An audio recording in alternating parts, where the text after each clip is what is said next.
Hi everyone. तो आज है संडे और संडे का सबसे बड़ा प्लान होता है कि बस आज तो जी भर कर सोना है। लेकिन ये मोहब्बत हमेशा ही अधूरी रह जाती है। सुबह जैसे ही सोने की प्लानिंग करते हैं उतने को रिधान की रोने की आवाज शुरू हो जाती है क्योंकि वो जल्दी उठ जाता है।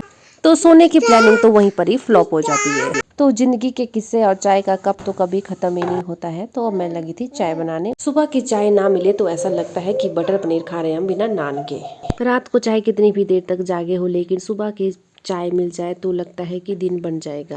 सारी थकान और आलस को दूध भगा देता है बस एक चाय का कप। तो अभी मैं पी रही थी चाय और उसके बाद चली गई थी मैं खाना बनाने के लिए। तो अभी बना रही थी मैं चपाती और रिधान मेरी पूरी हेल्प कर रहा था काम बिगाड़ने में। तो ऐसे काम में बच्चे हो तो माँ को तो खाना बनाने की जरूरत ही नहीं, सारा काम तो बच्चे ही कर लेते हैं। तो अभी बैठ गया था यहाँ पे रोटी बनाने के लिए, परात के अंदर ही बैठ चुका था।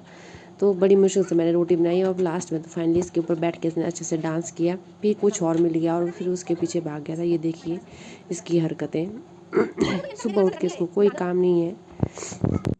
छोटा बच्चा मतलब कि शरारत की फैक्ट्री। इनकी शरारतें कभी ख़त्म ही नहीं होती है। जितना छोटा इनका साइज होता है और उतनी बड़ी बड़ी इनकी हरकतें होती हैं।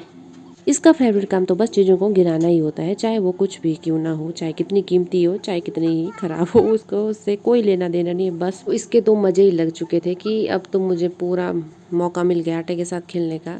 तो इसकी शक्ल ऐसी हो चुकी थी कि मैं इसको नहलाने के लिए ले गई थी और नहाने धोने के बाद अब रिधान आ चुका था रूम में।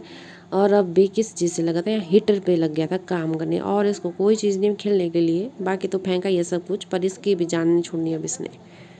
बच्चे चाहे 6 महीने के हो या 6 साल का हो, पर वो होता है घर का VIP पर्सन। उसकी हर एक बात को माननी पड़ती है, हर एक शरारत को झेलना पड़ता है, चाहे आपको कितना ही गुस्सा आ रहा हो, पर फिर भी आपको कंट्रोल करना पड़ता है कि अब क्या कर सकते हैं।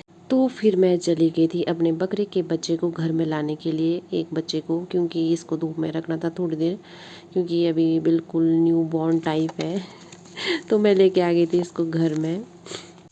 और फिर हो गया था शाम का टाइम, धूप भी जाने वाली थी। तो मैं चली गई थी कपड़े को उठाने के लिए जो धूप में डाले हुए थे सूखने के लिए।